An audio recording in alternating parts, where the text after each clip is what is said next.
All right, everyone, welcome back to another episode of Line Your Own Pockets. Today, we're going to talk about edge erosion. So, it's probably something we should define a little bit first, just to get into the nitty gritty. But for you guys, you're just hearing this week to week, but it's actually been a couple weeks since I've seen Dave. So, I'm going to take a second to ask how you doing? How it's been? What, like 2 weeks now? That's Good, yeah. that's a long time without Dave. Yeah, it feels like the first minute or two we're gonna get some rust off, but yeah, Yeah. I'm glad to be back. This is it's a fun topic, I think. Absolutely. So I'm going to define what I kind of look at as edge erosion, and you can kind of correct me to see if you see part of the problem with our industry that I notice a lot is everyone can call whatever they want, whatever they want. There's no like, and you would assume in medicine that there's standardized terms, and we try to kind of make it up as it goes. But I think a little bit of definition definitely helps. So for me, when I hear edge erosion, I just think take a strategy. Maybe you've back tested the strategy for 20 years, and in the first 10 years, it was just making money hand over fist. And then in the next 5 years, it was still doing okay, but just not as well. And then the next 5 years, a little bit less. And so you can kind of see over time as you're testing or trading this strategy, there's just a little bit less money in it for you all the time. Did I hit the nail on the head there, or am I a little bit off? I think that's right, or that's the way I think about it. It's interesting because the context in which you hear this talked about, it's usually much more sudden than that. And there's like this pants on fire emergency where, gosh, all of a sudden the strategy that's worked so long, all of a sudden it stopped working. Hmm. Edge erosion, there's something out of my control that I can't, uh, that I have no control over, and this strategy is done with. So, but it's usually not the case, and that's kind of the problem I have with the discussion around this. Hmm. It's like it's usually a sky like the sky is falling. It's an emergency, but the longer you've been in the industry, the longer you've traded, the more you realize that these things happen all the time, and this is nothing new. Well, and again, it could be different for my time frame and what I do. I've always looked at it that if the strategy just stops working all of a sudden, it's usually pretty normal. That I believe anyway that I'm in a pretty normal drawdown, or there's just something going on with the market that's not jiving with the strategy. And I'd like your feedback on this. I've always just noticed that if it's true edge erosion, it's usually a little bit slower than that. And because the way I look at it is there's two things that can cause a lot of edge erosion, and one is you have an edge, everyone else starts hopping on board, right? And that edge starts kind of degrading over time. That's kind of the more slower style of things. Then the other is just a pure, some sort of fundamental market shift in the way the market's trading, or even a regulatory or technology, or something like that. That's, to me, I can't think of another reason why a strategy would go from working on Monday to not working at all on Tuesday. I think that has to be one of those two things that's kind of pulling away your edge. Yeah, I I have had a strategy that literally stopped working overnight. It was a great strategy, um, but it was due to a structure change in the way the markets operated. So this edge just literally went away overnight because of a rule change. But that's an unusual situation. Hmm. Um, Most of the time, it is gradual. There's not a particular thing you can put your finger on. There's not even a particular metric you can look at in the back test to determine, yes, this is eroded beyond the point where I can continue trading it. So that's kind of the hard part. But that you're never going to be able to look at this and like create a metric for yourself that says green is go, red is not go, Hmm. and stop trading it. So that's really the hard part. Well, I would say just in general, like for systematic traders, is trying to figure out when to, push the gas on a strategy, when to pull the brakes, and when to pull the plug entirely. And so I think you got two options if you notice that that's happening, and one is to try to fix it, and the other is to move on to different strategies. So I think I already know your answer, but which one do you do and in what order? Is it one of those you see that the edge is lessened or gone or maybe just not even particularly gone and it's going to start losing money, but maybe not worth your buying power at the time? Is it Yeah. shelved while you fix it? Is it fixed right away? Is it, something that you're doing, maybe you're allocating a little bit less risk or buying power to it, or how do you generally approach it? So to step back a bit here, I I think edge erosion is a real thing, and it's actually an inevitable thing, but it's Mhm. way slower happening than you see people talk about and complain about. Um, so if you do back testing for long periods of time with lots of trades with some edges, you can see how in general you get a steep curve that levels off slower and slower and slower over time. And that's just the way things operate. I think in general, you know, more and more people notice the edge. Maybe they're on the edge, they trade the edge of the edge, so to speak. And there's just Mhm. more and more people that learn over time. The market learns over time, and it just smooths out that curve. So, what do you do about it? I think fundamentally, that is the job of a trader is to handle that exact situation well. It's relatively easy to find an edge, trade it for successfully for some period of time. Yeah. But what you'll run into is you'll run into edge erosion over time, and the traders that stay around and do well for a long period of time have the ability to adapt to that situation, and you're going to have to. So the way I approach it before I go live with a strategy, I will have what I call a roadmap for the strategy. So I, I've determined my rules for the strategy. I have determined what I think is optimal based on the buying power I have, based on the room I have to trade it, Mhm. and I'll go beyond that. So I will create a couple additional rules that I sort of hold to the side, keep in my back pocket. And that way you when a strategy does start to erode a bit, you already have done the research to know what to do at that point. And if you plan ahead and prepare for that, it's a much easier situation to be in. So it's you're not in a situation where the sky's falling and your strategy is not all of a sudden not working.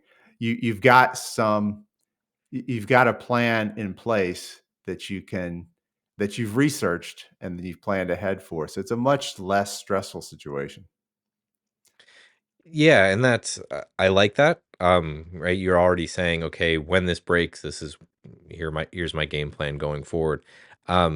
I guess that kind of assumes that that's going to work, though, right? So, say the strategy that just completely said wiped away overnight. Uh, Rarely is that going to, I think, happen where day one it works, day two it doesn't. But if you get to a point where this roadmap that you've done, you start going down the roadmap of these are the things that I'm planning on doing to do that. And what if none of that works, right? So like I guess I'm trying to fish out when is the kill switch? Like when is the point where you're just like, okay, it's easy when again it's a structural change you can point to, but when it's not, when is the point where you're just like, that's it, this one's dead to me, right? Put it on the shelf, give it a trophy, you know, Hail Mary and It's all funny. Father, and away you go. Yeah. Um, you're probably not going to believe this, but I don't do that. There is no kill switch for my strategies. Hmm. I've been trading some for probably 10 years now without modification. Wow. Um, it's pretty rare that I have that to have that, without any modification. But the way I think you make that decision um, from a position of strength. is to be constantly coming up with new strategies, and then you're like general manager of a baseball team figuring out who to put in to play, Mhm. right? You've got a bunch of good choices. So the hard part is, figuring out which one you're going to put on the bench. But even the one you're putting on a bench is pretty good. So if you can create a workflow for yourself like that, where you're constantly creating strategies, constantly improving strategies, it's just a way better situation to be in. Mhm. And that decision to cut one off is a lot easier. Yeah, I didn't know that you never ended up cutting them off, but I did know that we were just, and that's what I was fishing for, that multiple strategies is the ticket for this. And it's one of those that we've talked about it a few times where even if you don't have any buying power or capital or anything to employ another strategy, the resting there and saying, okay, I'm done, right? I'm going to run these are taking up all my buying power, I'm happy with them. I think for the systematic trader, that's kind of the death nail. You've stopped learning, you've stopped researching, you've stopped trying to come up with a new idea and testing it and all that, which we know is the work for us. Because you're right, it's great to have just another strategy added in, generally just because we know the more strategies you add, generally just the better risk adjusted return over time.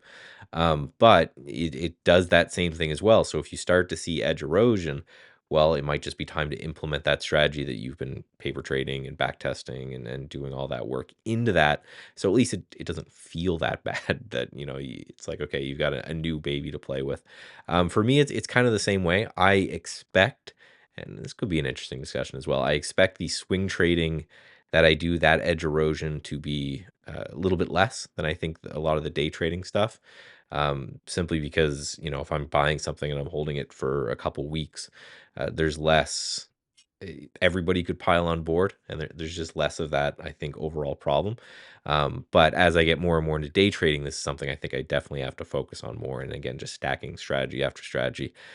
I think it's the way. It's way more work, but I think that's probably one of the reasons why it does so well, and why it's kind of the ticket is just to keep adding new strategies.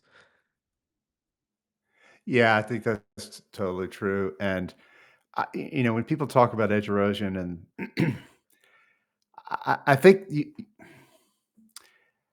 it all comes back to having a good process for creating your own strategies.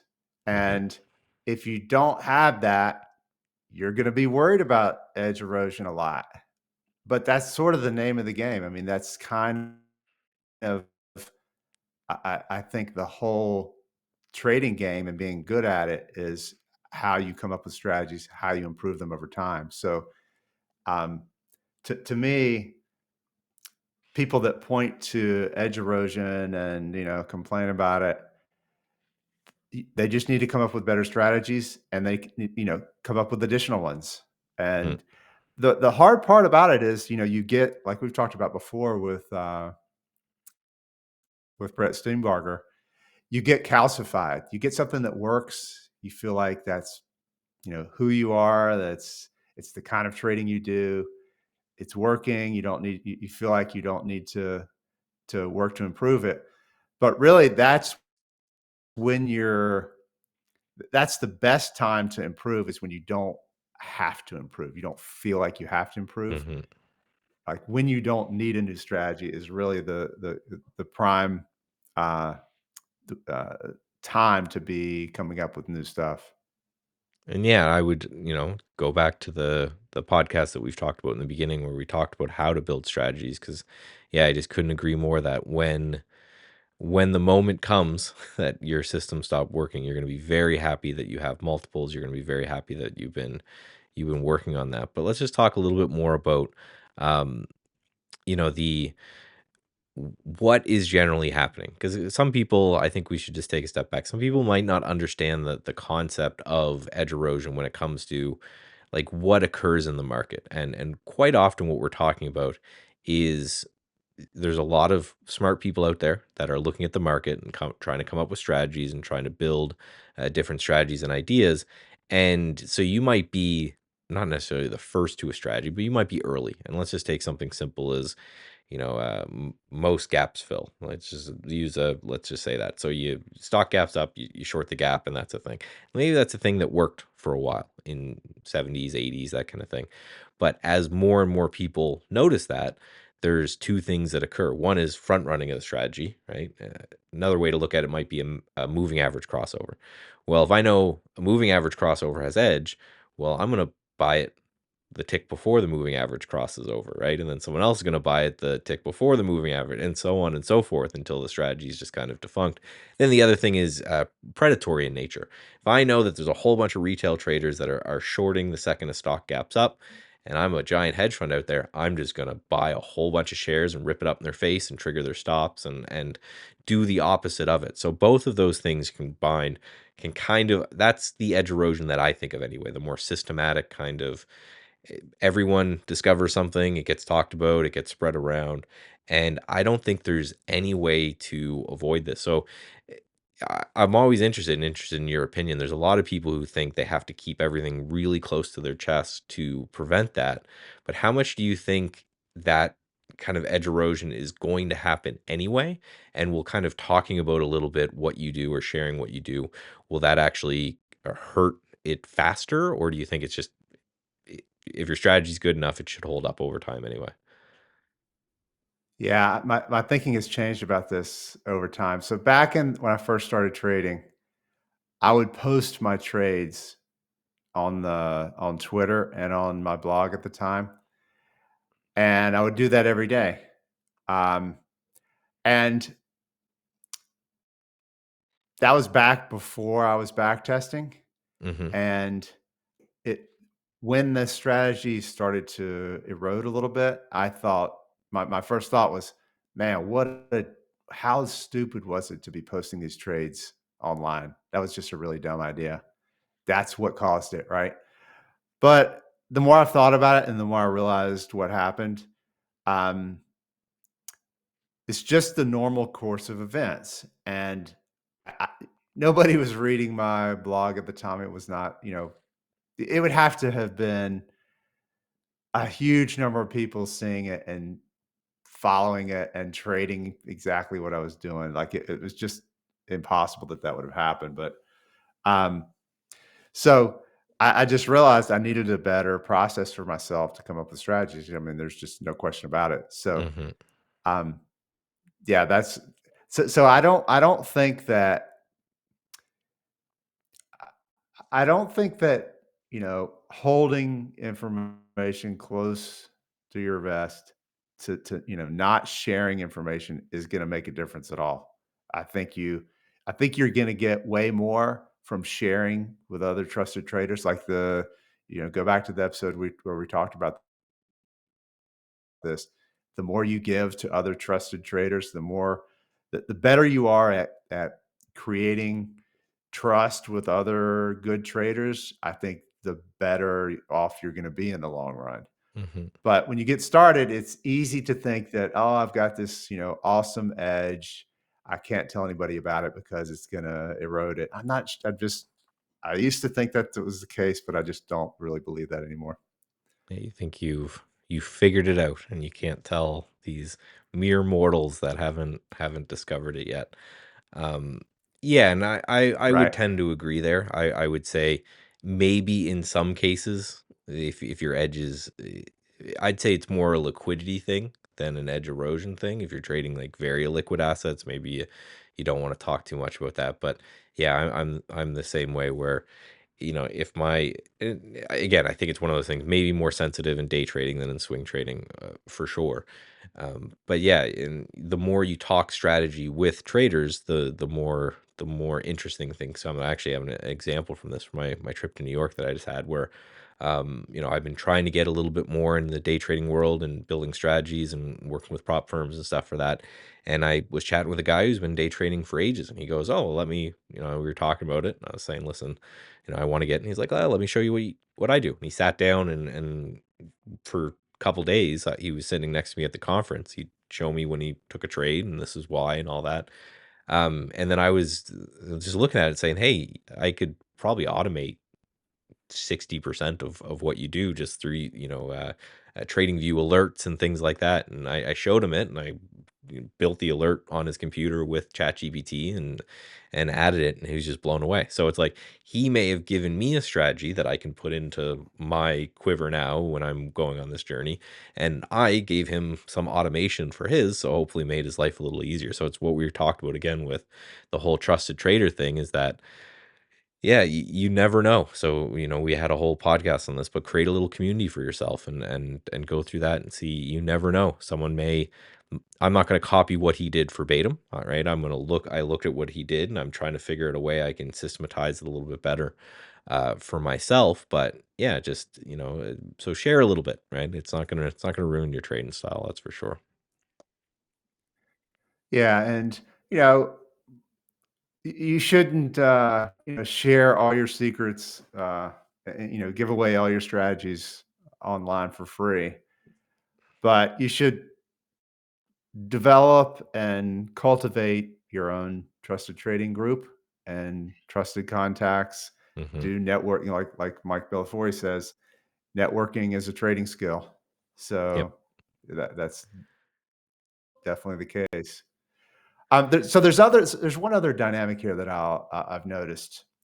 Um, Sometimes you get somebody that has been in the trading world for a long time, and they used to trade a strategy that maybe has gotten out there and more people trade.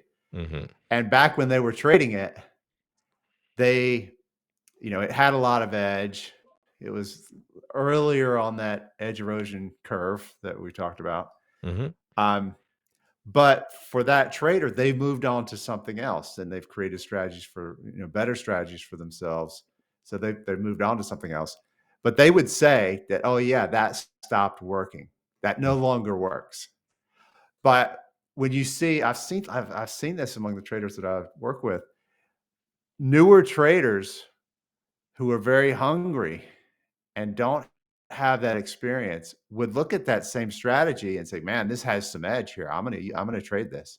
So I think there is some of that dynamic where very experienced traders used to trade something, they say it doesn't work anymore. That very same strategy or something, the same idea, similar strategy,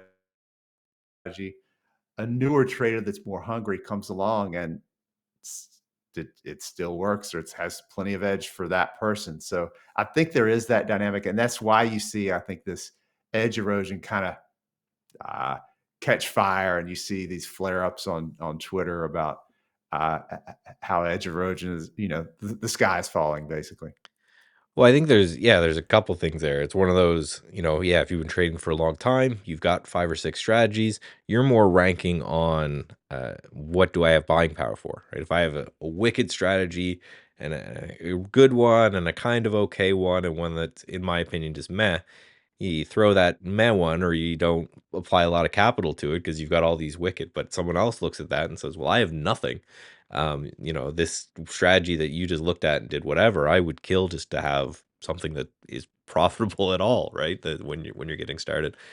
Yeah. The other thing I wanted to ask you, so you mentioned, right, strategy, someone develops strategy, trades it, everyone picks it up, it gets that kind of edge erosion, and they stop trading it. Just always wonder, made me start to think, is it kind of like fashion where it all comes back around eventually? Because if you march that full cycle through your brain, somebody starts trading something, it works great, then it stops working, they stop trading it. If that's happening to everybody, then right, eventually wouldn't just everybody lose money, stop trading the strategy, and then the strategy just kind of picks up again, and that cycle repeats? Yeah, I never thought about it that way, but I think there is something to like the herd mentality of, following gurus, following successful traders, what they're Hmm. doing. And I think there's definitely something to that. I never thought about it exactly that way with fashion, but yeah, maybe in one of my text threads I'm on with some college buddies, somebody sent a picture of back when we were in college. Good thing there wasn't social media back then, but we were wearing these. There was a picture, and a couple of us were wearing these really light blue jeans, that were popular at the time, Mhm. and somebody said, "Gosh, were those even in style back then?" I mean, it just looked so crazy, that kind of picture. But yeah, I think there's something to that. Well, and that is what happens with fashion, right? Is someone comes out with some bold look that only they're wearing, and then everyone goes, "Oh, that looks good," and then they all wear it, and then it's lame.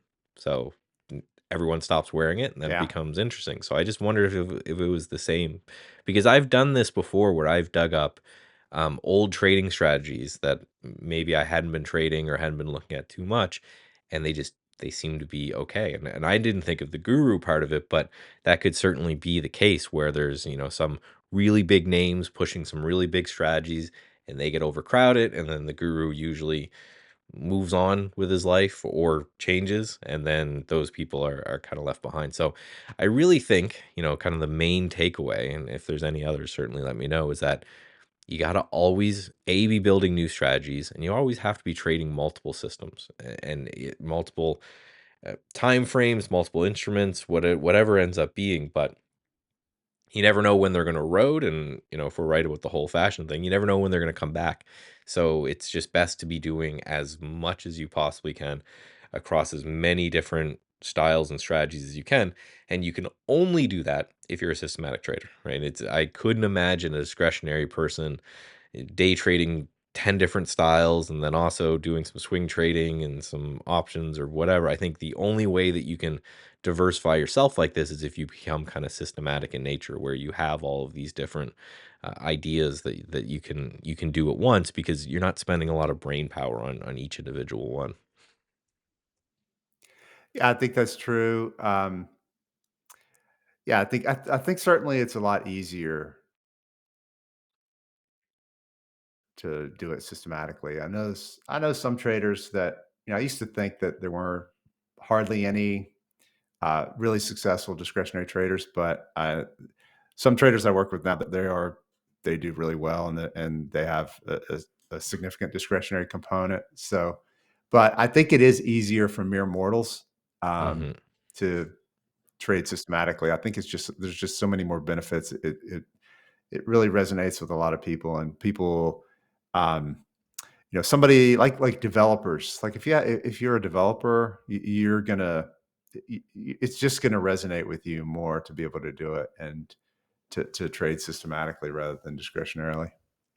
Yeah, well, right. I think we'll probably be preaching to the choir at this point, but for me, yeah, it certainly changed what I do and how I do it to become more systematic. And I think it's one of those things that if you've been following the podcast this long and you haven't figured out ways to kind of push into those systematic boundaries, you should definitely do it. And I think strategy erosion is one of those, because I remember, right, starting out at trading and just trying to figure out what is the one thing. And basically what we're trying to tell you is that that one thing, even if you find it, it's not going to be there forever, or it's just not going to work as well. So make sure that you're pushing on to kind of whatever that next type of thing is, and going from there. Yeah, there's another dynamic that I just thought of as you were talking there, and that's somebody that has traded a strategy for, like the very experienced trader that has traded this strategy and then has moved on to something else because it's quote unquote stopped working. Typically, the longer you're successful, the bigger your trading account gets, the more size you're trading with. So that same strategy may have eroded simply because they're trading it with bigger size. And, that's a Mm, whole nother dynamic um, that will make it seem like it's eroding because you're trading it slowly with bigger size over time. yeah. So uh, the exact same signals or results that you would see from a strategy simply eroding, you would see the exact same sort of thing if you increase size to, pushing the capacity that strategy has. Yeah, and at least that one would be probably fairly easy to test, right? Size back down the second you start noticing that erosion, and then if that goes away, then you've just kind of come across the cap of what it is that you can push out from a liquidity point of view. So, yeah, that's never thought about that, but that's a good step one. Just size it back, and if it still looks like it's eroding a little bit, well, you'll be happy that you sized it back anyway. But that will probably lead to step 2, and again, try to fix it and try to see what you can tweak from there. But yeah, never, it's one of those things that I knew in my brain, but it's good to remind people that sometimes it's your fault, I guess, that the strategy is eroding because Yeah. you've gotten too big. Good problem to have, right? It means you've found something that works and you've just hit a liquidity constraint on it, so you can only make X amount of money on it. But again, it's a better problem than to not be making anything. That's for sure. Yeah. And whether you believe edge erosion exists or not, or how big of a problem it is, really the solution is the same, or what you should be doing is the same, like we talked about. Work to improve your strategies, work to come up with better ones. Hmm. And that, in the long run, that's going to put you in a better position where you are, just improve over time. And then you don't really have to worry that much about edge erosion. Yeah. Trade multiple strategies. I think that's the lesson that we're kind of hammering home. So it feels good to be back, right? It feels good to be back in the saddle. I'm glad we're gonna be recording again for the audience because we always have a buffer. It seems like nothing happened, but I got those little nerves back again for the first few minutes, but ends up just being a good old conversation amongst nerds like it always is. So again, Yeah. appreciate everyone for hanging out. Appreciate everyone for listening. And until next time, I'm Michael Noss. And I'm Dave May. We'll talk to you next week on Line Your Own Pockets.